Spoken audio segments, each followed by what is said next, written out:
वैसे तो लिट्टी चोखा यूपी और बिहार की फेमस रेसिपी है, लेकिन गांव में इसे उपले पर बनाया जाता है और कोयले पर भी बनाया जाता है।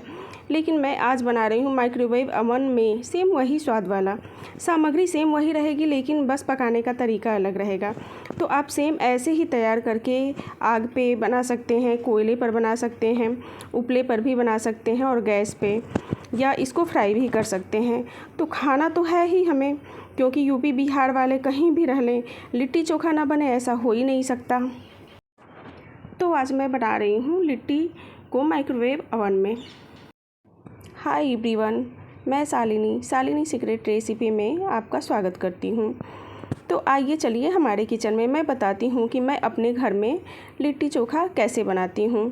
तो लिट्टी चोखा बनाने की सामग्री में मैं ले रही हूँ, सबसे पहले हम सत्तू का मसाला तैयार कर लेते हैं। तो इसके लिए मैं ले रही हूँ 1 कप सत्तू। अगर सत्तू आपके पास नहीं है तो जो मार्केट में रोस्टेड चना आता है उसको बारीक पीस करके मिक्सी में उसको छन्नी से छान करके सत्तू बना सकते हैं। और 1 चम्मच अजवाइन डाल रही हूँ और 1 चम्मच कलौंजी। और ये मैं ले रही हूँ सारी सब्जियां हैं, जो प्याज, मिर्ची और लहसुन, अदरक और धनिया है। तो मैं चोखा और सत्तू दोनों के लिए ले रही हूँ। इसमें से आधी सामग्री मैं इसमें डालूँगी और आधा बचा करके रखूँगी चोखे के लिए, बस नींबू को छोड़ करके। और ये है सरसों का तेल जो 3 चम्मच है। और ये है अचार का तेल जो 1 चम्मच इसमें मैं डालूँगी। आप कोई भी अचार का तेल ले सकते हैं। इसके बाद हम क्या करते हैं कि सारी सामग्री में से आधा आधा इसमें डाल देते हैं। जैसे आधी धनिया पत्ती, आधा अदरक और आधा लहसुन, प्याज और हरी मिर्च। और ये आधा रखेंगे हम भरते के लिए। तो इसमें सारे आधे आधे सामग्री को मैं मिला देती हूँ। प्याज को मैं 2 ली थी, अदरक भी अपने हिसाब से आप कम ज़्यादा कर सकते हैं, और मिर्ची आप अपने हिसाब से डाल सकते हैं। और इसमें डाल रही हूँ 2 चम्मच सरसों का तेल और 1 चम्मच ये अचार का तेल है। आप कोई भी अचार का तेल ले सकते हैं, ये आम का अचार है, अच्छा लगता है। इसके बाद मैं नमक ले रही हूँ स्वाद के अनुसार। और ये है 1 नींबू। नींबू की जगह पे हमारे यहाँ गांव में ये जो मिर्ची के भरवा वाले अचार होते हैं ना, उसको डाला जाता है। आपके पास नहीं है तो नींबू भी डाल सकते हैं, वो भी डाल सकते हैं, दोनों ठीक होते हैं, वो भी डाल सकते हैं, कोई बात नहीं है। इसके बाद हम इसको मिला करके अच्छे से मिक्स कर लेते हैं हाथों से। और ये सत्तू ऐसे ही यूपी बिहार में बनाए जाते हैं। अगर हमें सफ़र के लिए जाना है 2-3 दिन के लिए, तो इसमें हम लहसुन और प्याज 2 चीज़ नहीं डालेंगे, क्योंकि बहुत जल्दी लहसुन प्याज से बाटी ख़राब हो जाती है अगर हमें तल के ले जाना है तो। इसके बाद हम इसको मिला करके अच्छे से रख लेते हैं। और नमक थोड़ा सा, हमें जितना स्वाद चाहिए हम खाते हैं उससे थोड़ा सा ज़्यादा होना चाहिए, क्योंकि ये जब बाटी में आटे में मिलता है तो थोड़ा सा कम हो जाता है। अब आटा लगा लेती हूँ। तो आटे के लिए मैं गेहूं का आटा ले रही हूँ, 2 कप है। और इसमें थोड़ा सा चुटकी भर नमक डाल देती हूँ और थोड़ा सा 1 चम्मच अजवाइन। इसके बाद मैं 2 चम्मच घी डाल देती हूँ। घी भी डाल सकते हैं, नहीं है तो रिफाइंड ऑयल भी 2 चम्मच डाल सकते हैं। इससे थोड़ा सा सॉफ्ट बनता है और खस्ता जैसे बनता है बाटी। तो इसको हम अच्छे से मिला लेते हैं। मिक्स करने के बाद हम पानी डाल करके अच्छे से सख्त आटा गूँथेंगे। ये जैसे हम रोटियां बनाने के लिए जो गूँथते हैं, मुलायम आटा होता है, या उसको खूब गूँथते हैं कि सॉफ्ट हो जाए, वैसे नहीं गूँथना है। बस हमें इसको अच्छे से बस मिला देना है। जैसे लेयर लेयर टाइप का इसमें ऐसे रहता है, वैसे ही रहेगा और बिल्कुल सख्त रहेगा। और हमें बाटी बनाने के लिए कड़ा आटा गूँथना है, और ये मुलायम नहीं होना चाहिए। जैसे हम रोटी बनाते हैं तो सॉफ्ट आटा होता है, वैसे नहीं होना चाहिए। बाटी के लिए कड़ा आटा ही गूँथा जाता है, तभी बाटी अच्छी बनती है। ये हो गया है, इसको हम अलग रख देते हैं। इसके बाद अब मैं भरता बनाने के लिए बैगन और टमाटर को भून लेती हूँ। तो ये मैं ले रही हूँ 2 टमाटर और 1 बैगन और बॉयल किया हुआ 4 आलू, जिसको मैंने बॉयल करके पहले ही रख लिया था। और अब इसमें मैं बैगन में ऑयल को लगा देती हूँ, क्योंकि ये पकने के बाद अच्छे से पक भी जाएंगे, जलेंगे भी नहीं और छिलके अच्छे से उतर जाते हैं। तो ये सारे में ऑयल लगा देती हूँ, इसके बाद हम पकाएंगे। अब इसको हम काट करके देख लेते हैं कि कीड़े उड़े हैं कि नहीं हैं। तो ये पूरा क्लीन है, अच्छा है। इसके बाद हम इसको पका लेते हैं। गांव में तो इसको उपले पे ही पकाया जाता है और बहुत टेस्टी चोखा बनता है। अब इसको हम गैस जला लेते हैं और जाली पे ही हम पकाएंगे। अब मैं जाली रख के इसको उलट पलट करके दोनों साइड से बैगन को और टमाटर को दोनों पका लेती हूँ। इसे भरता और चोखा दोनों बोला जाता है। कहीं कहीं पे तो जैसे प्याज और टमाटर को फ्राई करके बनता है, और यूपी बिहार में सेम भरता ऐसे ही बनता है, लेकिन उपले पर और कोयले पर बनता है और बहुत टेस्टी होता है। तो ये बैगन और टमाटर भून चुके हैं, मैं इसको अलग रख देती हूँ। और अब मैं क्या करती हूँ कि आटे को अच्छे से मिला करके इसको बाटी तैयार करके रख लेते हैं अलग। इसको अच्छे से मिला करके लोइयाँ बना लेती हूँ। लोइयाँ बनाने के बाद इसको हम कटोरी जैसे बनाएंगे और उसमें सत्तू भर के इसके बाद हम बाटियाँ तैयार करेंगे। तो क्या होता है कि सत्तू सेम यही रहेगा, आटा भी ऐसे ही रहेगा सेम, और चोखा भी सेम वही रहेगा।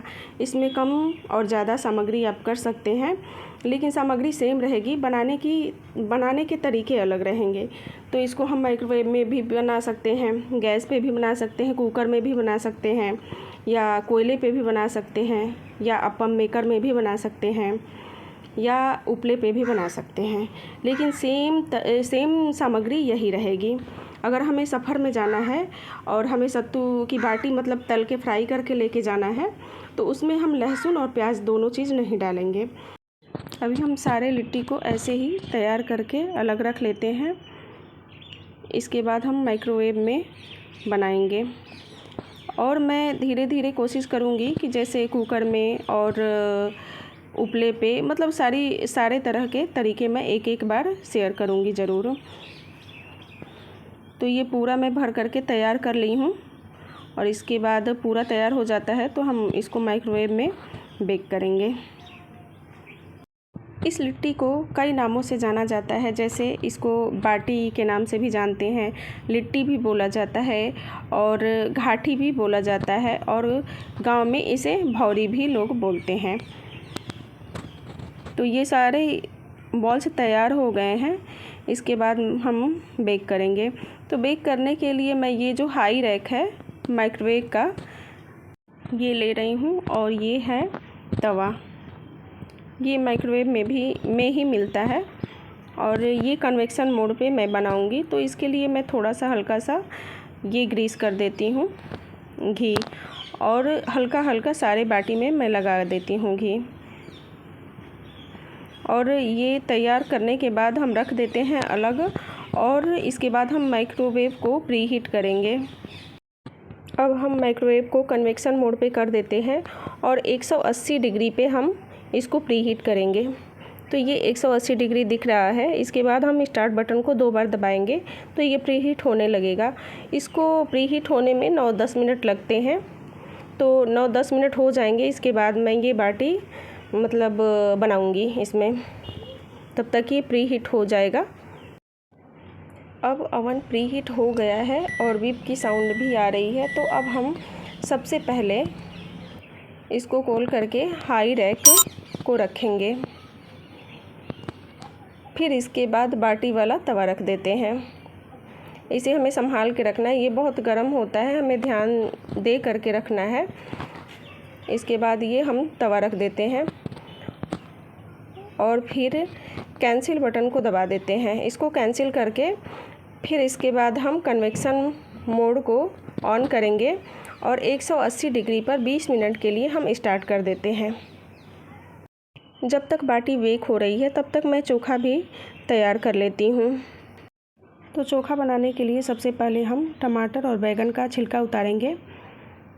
इसमें मैंने ऑयल ग्रीस किया था, इसलिए ये छिलका अच्छे से उतर जा रहा है, नहीं तो ये जल जाता है। अभी मैंने बैगन और टमाटर का छिलका उतार लिया है, और इसको हम अच्छे से क्लीन कर लेंगे।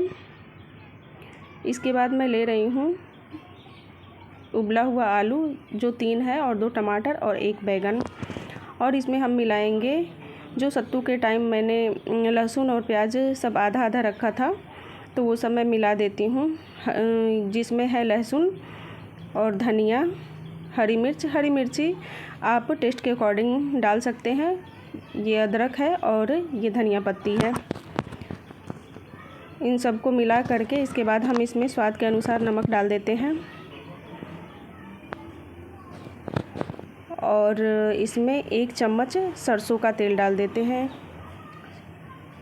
चोखे में सरसों का तेल बहुत अच्छा लगता है। इसके बाद हम इसको अच्छे से मैश कर लेते हैं। ये अच्छे से मैश हो जाएगा तो चोखा बन के रेडी हो गया है। अगर चोखा बना करके रखना है थोड़ी देर के लिए और थोड़ी देर बाद खाना है तो हम लहसुन प्याज और नमक नहीं डालेंगे।